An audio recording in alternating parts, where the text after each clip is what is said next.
大家有冇聽過中山平替版嘅華發保利天和啊？30分鐘時間咧，直達港珠澳大橋，推開窗就係高爾夫景、湖景、山景嘅3重景觀。而佢嘅精裝咧，採用嘅係國際大牌，均價從14,000跌到10,800任揀。冇錯，我哋今日要拍嘅就係俾眾多港澳朋友靜靜雞收藏嘅三鄉駿景峰。但係我哋既然出得嚟咧，就肯定係毫無保留咁同大家拆箱驗貨。接落嚟，我會同大家講一個可能99%嘅業主買咗落嚟之後咧，都未必知道嘅真相。呢個睇落有眾多光環加身嘅高爾夫盤，佢嘅背後仲隱藏住發展商絕對唔會主動同你講嘅4大硬傷。跟住落嚟，我哋逐一拆解。首先，駿景峰嘅總佔地面積咧係53,000個方，總建築面積咧係14.5萬個方，整體分為2期嚟開發，一期係29棟嘅別墅，2期係5棟嘅高層住宅。目前1期嘅別墅咧已經清咗貨㗎啦，所以我哋今日要講嘅係佢嘅高層部分。高層嘅總戶數係562戶，綠化率係35%，停車位總共600個，全部屬於精裝交付。咁駿景峰呢個盤，佢到底點解咁受港澳朋友嘅喜愛呢？第一，駿景峰喺跨區嘅交通層面咧，具備一個相對明顯嘅優勢。如果自己揸車嘅情況之下咧，30分鐘時間就可以抵達港珠澳大橋人工島口岸，35分鐘咧就可以去到中山石岐或者係珠海拱北等等呢啲核心區域。同時咧，附近係由105角道、坦洲快線等等呢啲主幹道環繞，形成咗高效便捷嘅區域交通連接。第二，南向視野享受3重景觀一身，可以同時睇到湖景、山景同埋直面高爾夫嘅綠意，形成咗層次豐富嘅複合景觀界面。業主可以便捷咁享受到高爾夫嘅休閒體驗，為日常嘅退休生活咧添加咗一份獨特嘅品質感。第三，駿景峰咧採用咗低密度嘅規劃，流動之間嘅間距咧設計開闊，而且大部分咧都係南向嘅戶型佈局，確保咗充足嘅採光同良好嘅通風。佢同成個三坦片嘅高密度項目相比咧，佢嘅居住舒適度有好明顯嘅提升。再結合佢嘅自然生態環境咧，整體嘅居住氛圍靜謐宜人。呢一類嘅低密南向注重園林品質嘅社區咧，喺同等板塊當中具備一個明顯嘅環境競爭優勢。第四，駿景峰咧位於三鄉傳統嘅高端居住板塊，附近環繞住屏東俱樂部、景怡新村等等呢啲成熟嘅別墅區，佢嘅區位價值同埋圈層嘅屬性咧會比較突出。早期嘅均價砌到13,000到14,000之間，明顯高於同區9,000以內嘅普遍水平。依家回落到10,800每個方任揀，並且係執行緊1房1兒嘅政策，亦即係話咧，只要你肯出價就有機會。而成個項目嘅整體品質咧，佢嘅表現亦都好紮實。公共空間嘅營造咧，可以用匠心呢個詞嚟形容。入戶大堂嘅設計咧，亦都好講究。而電梯廳咧，甚至係過道喺材質同埋細節上面都體現出較高嘅標準。住宅部分全部精裝交付，並且採用咗幾個國際知名品牌嘅建材同埋設備。從硬件層面嚟睇咧，佢強化咗改善住宅產品嘅定位，符合對生活品質有明確要求嘅客群嘅期待。跟住落嚟咧，我哋睇完佢嘅示範單位，再同大家總結佢嘅不利因素。好，咁依家咧，我哋上到嚟33座13樓嘅示範單位，佢2梯4伙嘅，我哋可以見到咧，呢邊有一個獨立嘅01，以及裡面02同埋03。02同埋03咧，目前有人喺度住緊㗎啦。02、03咧，佢係共用一個門廳，同埋呢邊仲有一個04。所以其實私密性最高係咩咧？就係01，因為你02同埋03佢共用一個門廳啊嘛。然之後04，如果我02、03業主翻到嚟之後咧，你冇關門，我就會見到你04裏面嘅情況。但係01就唔會。01咧，你行過嚟先係獨立嘅自己一戶。然之後佢入過嚟咧，仲有一面牆，佢起到一個玄關嘅作用。牆後邊咧係個廚房嚟嘅，但係佢呢面牆咧就可以起到一個玄關嘅作用，可以增加佢呢個私密性同埋安全感。喺門後面咧仲有一個到頂嘅收納空間，即係完全到晒頂㗎啦。而且咧佢一個推彈式做咗個常規 size 30cm 嘅呢個收納空間，跟住成個動區空間係一個南北對流嘅戶型。你推咗2扇窗嘅情況之下咧，就可以令到呢個自然風穿堂入室啦。我哋先睇呢個北面先，佢係一個去飄窗化設計，即係佢個飯廳係剝咗個飄窗台，佢增加咗成個飯廳空間呢個靚女嘅。佢係一個2.7米呢個尺度，2.7米就係如果你放翻個1米呢個闊度嘅飯台，佢都可以保持一個相對於舒適呢個闊景距離，同埋咧佢唔會影響過度嘅動線。裏面咧係佢嘅 L 型嘅廚房，其實佢廚房咧同埋佢嘅飯廳個動線係 OK嘅，而且佢做咗個帶阻尼器嘅呢個趟門，即係你喺裏面烹飪，直接抽送出嚟就係呢個飯廳空間。然之後佢預留咗個單門嘅雪櫃位。嗱，呢邊仲有個北向嘅生活露台，即係如果你平時烹飪嘅過程當中就一定要關翻呢扇門，如果唔係嘅話就會吹北風。吹北風嘅話咧，佢就會令到呢個油煙往裏面倒灌，呢個叫做北風油煙倒灌。然之後我哋行出嚟呢個生活陽台，樓下咧就係 G105 角度，即係我哋從樓下呢條 G105 角度往我哋嘅東面行，大概30分鐘車程咧，就一定係可以去到港珠澳大橋人工島好岸嘅，因為佢唔需要直接貫穿裏邊珠海香洲區裏面嘅嘛。我哋走翻呢個香海高速，跟住接駁翻嗰個南灣大道咧，係30分鐘時間係可以去到嘅。然之後，其實駿景峰咧，佢交標唔係好高，因為佢做咗個單門玻璃，即係單層玻璃。你車流量大嘅情況之下咧，其實佢嘅隔音效果就會比較微啲，就會有少少嘅噪音影響，同埋呢邊嘅三件同係華帝嘅。然之後我哋睇翻客廳，佢一個3.7米呢個正開間，3.7米呢個正闊度，即係如果你喺度擺翻組大少少嘅 sofa 咧，都可以保持呢個比較舒適嘅闊景距離。然之後同樣等比幾個東南向嘅景觀陽台，其實東南向咧，佢就會比前面04呢個積遮咗少少一部分嘅景觀，但係我哋依然可以睇到呢個高爾夫景啦、湖景咧同埋山景三重景觀於一身，係嘛？向前望就係鬱鬱葱葱、滿目蒼翠嘅山景，而且呢個戶型咧，佢比較好嘅咩咧？因為33座，佢唔好似30座樓下咁樣，佢有個變電站，但係嗰33座咧就完全隔開咗呢個變電站嘅呢個影響咯嚇。然之後我哋入翻嚟正區，佢等於係3開間朝東南。首先喺北向咧有一個乾濕分離嘅洗手間，佢全部係做咗呢啲趟門式。即係你拉起身，你會 feel 到好絲滑，係嘛？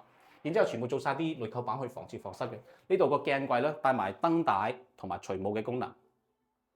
嗱，跟住東南向呢間房，佢係咪好似一幅？即係你遠遠啲睇出去，係咪有好似一幅油畫咁樣啊？即係窗外呢個別墅景啦、湖景啦同埋山景啦。完全咁樣影翻入嚟室內就好似一幅框景畫咁，係嘛？然之後，呢間房係2.8米嘅開間，呢間房都係2.8米，但係呢間房咧係朝北向嘅。佢會挨住呢個馬路咧，即係如果你對噪音比較敏感少少嘅話咧，就可能要改翻個雙層隔音玻璃，因為佢本身佢交標咧就係一個單層玻璃嚟嘅。然之後主人房呢間房都係2.8米，主人房係一個3.2米呢個尺度。其實佢會利用咗牆面呢個位置做咗一整面呢個收納櫃，但係佢唔係交標嚟嘅，我哋可以參照翻佢呢個設計啦。要麼嘅話就喺呢個位置做翻個隔離，做翻個 L 型嘅衣帽間，去將呢個休息區同埋呢個洗手間去進行翻呢個隔離咯，係嘛？嗱，睇翻嗰個洗手間先，尺度係超過1.6米嘅嚇。依家我哋上去睇下上面嘅樓層先，係啦。咁我哋現時上到嚟33座22樓嘅示範單位，啱先我哋講到啦，我哋拍嘅係01係嘛？然之後02、03同埋04我哋冇拍噶嘛，依家係02，但係03呢邊咧係有人住緊嘅，所以我哋細聲少少。02咧係89個方嘅3房2廳位，入嚟就係一個3米半呢個大動區。佢點解可以做到3米半咧？其實第三代住宅咧，即係舊規產品啦，你89個方，你通常係做到3.3米嘅啫，嗰個動區空間，即係第三代產品啦，一般係3.3米嘅啫。但係佢做到3.5米係因為佢壓縮咗呢個正區嘅連廊同埋呢個洗手間，即係佢係3房2廳位啊嘛，所以佢係做到一個3米半呢個大動區。但係我哋開咗道門之後咧，假如03業主翻到嚟，你開咗道門咧，佢又會睇到室內嘅情況，所以喺呢度做翻個屏風去進行翻個隔離會好翻啲。然之後裡面嘅廚房 L 型喺呢面牆後面咧係一個隱藏式嘅雪櫃位，然之後裡面咧 L 型廚房粗咗台，佢呢邊係朝西向嘅。其實我哋經常會提到啦，其實朝西向佢可以起到一定嘅殺菌作用啊嘛，尤其是喺廚房呢咁嘅位置可以起到一定嘅殺菌作用啊嘛。但係呢邊嘅西向曝光窗咧，又會俾隔離呢個單元遮咗少少。然之後呢邊係一扇窗嘅，佢唔係一個明窗。呢扇窗嘅後面咧就係洗手間嚟嘅，乾濕分離嘅洗手間。我哋睇翻動區3.5米呢個尺度，淨開間就已經係有3.5米，即係而家你裝修好之後。就已經有3.5米呢個空間，所以其實你放翻張圓台，佢可以兼容得到，係唔會影響過度嘅動線嘅。裏面東南向嘅景觀陽台，佢陽台、客廳同埋飯廳都係3.5米呢個等比啊嘛，行出嚟就係完全冇晒遮擋嘅高爾夫景啦、湖景啦同埋山景，完全收納翻嚟室內。但係我哋嘅東面咧就會睇到呢個變電站咯。其實呢個變電站咧，佢個電磁輻射咧，係比呢個微波爐仲要低嘅，但係好多人睇到呢啲嘢會有一定嘅心理抗性嚇。我哋睇翻正區，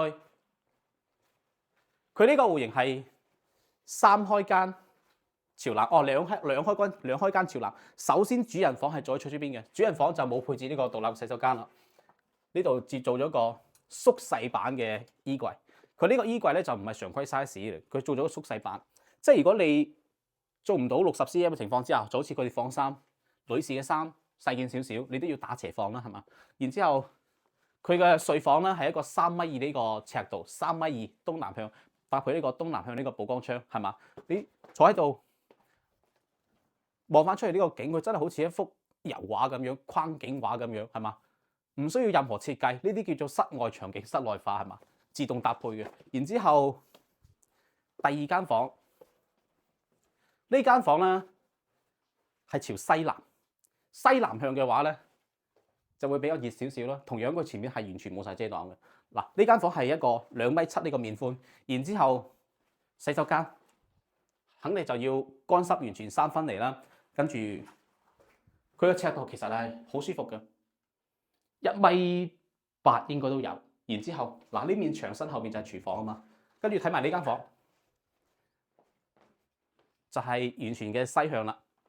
其實呢度咧已經係好多業主喺度住緊，我哋可以睇到咧，大部分都係香港人。然之後呢間房係2.8米呢個空間，目前嚟講嘅話都係10800左右啦。如果係嚟到現場嘅話，就可以執行翻1房1二。即係如果你真係有心出價嘅情況之下，其實都可以同發展商呢邊傾翻嘅。依家我哋落翻樓下同大家做翻個總結先。咁駿景峰呢個盤到底有啲咩地方係需要去衡量嘅咧？第一，駿景峰屬於中小型規模嘅社區，並且採用嘅係半人車分樓嘅設計，5棟高層住宅實行獨立管理，項目內部嘅配套咧會相對簡約。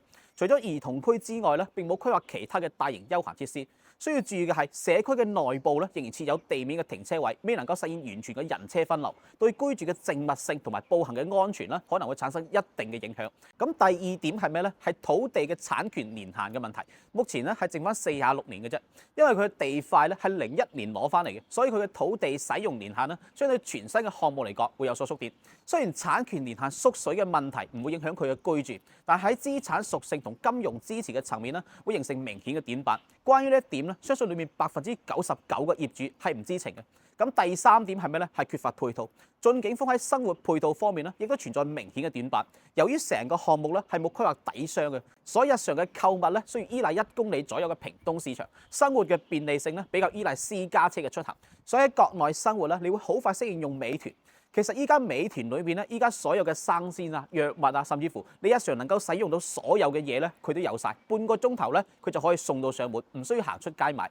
而公共交通方面咧，最近嘅巴士站需要步行大概10分鐘左右嘅時間，所以佢嘅通勤效率同便捷性咧都會受到一定嘅制約。第四，綜合不利因素。駿景峰嘅周圍咧有幾個需要重點關注嘅環境因素。首先，北面緊鄰105角道，日常嘅車流咧可能會令到北面嘅住戶帶嚟持續嘅噪音影響。第二，附近設有加油站同埋工業廠房等等嘅設施，對成個片區整體嘅環境品質咧形成咗一定嘅制約。另外咧，地塊嘅東面，亦即係30棟樓下咧會挨住變電站嘅設施，即使佢嘅電磁輻射嘅強度係符合安全標準嘅，但係呢個因素喺市場當中咧普遍會被視為呢個敏感點，一定會對部分嘅購房者嘅心理預期產生一定嘅影響。最後，我個人認為咧，適合喺駿景峰上車嘅人群，首先係要具備自駕嘅條件，並且係極度厭惡騎樓嘅風險，同埋追求即買即住嘅品質，並且係對產權年限唔敏感嘅改善買家。而唔適合喺呢度上車嘅人群咧，我認為係依賴公共交通、對生活嘅便利性要求高、介意周圍嘅環境抗性，以及需要豐富嘅社區配套嘅家庭。最後，祝大家新年快樂、身體健康、心想事成。我係輝，我哋下期再見。